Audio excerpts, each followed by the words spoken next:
To be able to reach out to your audience, it's important to always make an effort to actually know your audience and always do so.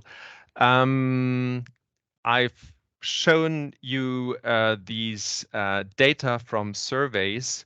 It's important that we look at those data, that we know what people think and that we don't just assume what they think. Let's go to the next slide, please.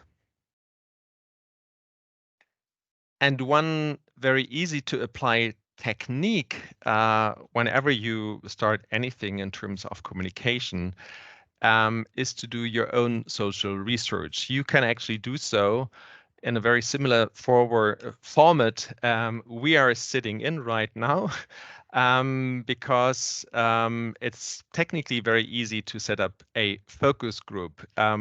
If you want to find out what people are thinking about any given issue, you can just invite people for an hour or two and ask them about their thinking, their feelings, their emotions, their values. It's really not so important that it's statistically highly calibrated, or that you have a very sophisticated methodology. It's better to actually start the process by almost any means than not to do it. And I show you why it is so important. That's on the next slide.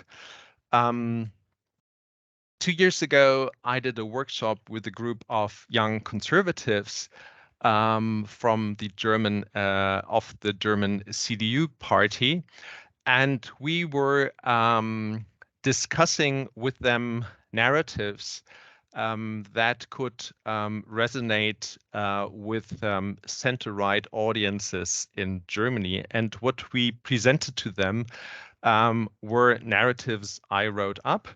And we asked them, how do you like it? You see these two columns in the center of the slide. In English, these are the narratives.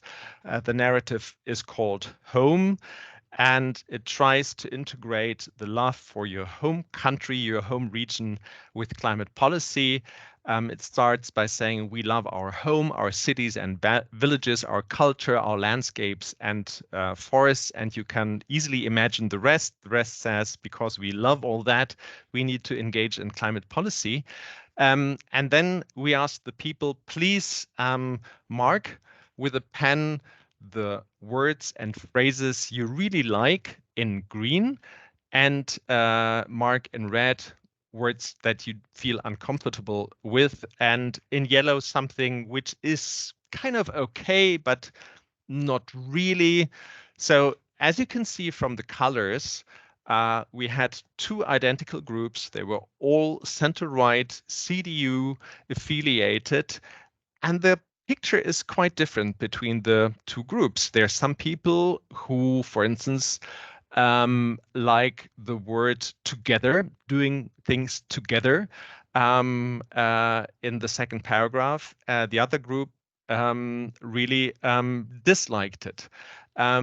So you will only find out about the nuances of certain words and terms, narratives, arguments, if you put it to a test, if you ask people and try to play around and change it, so that these people actually would then mark everything in green.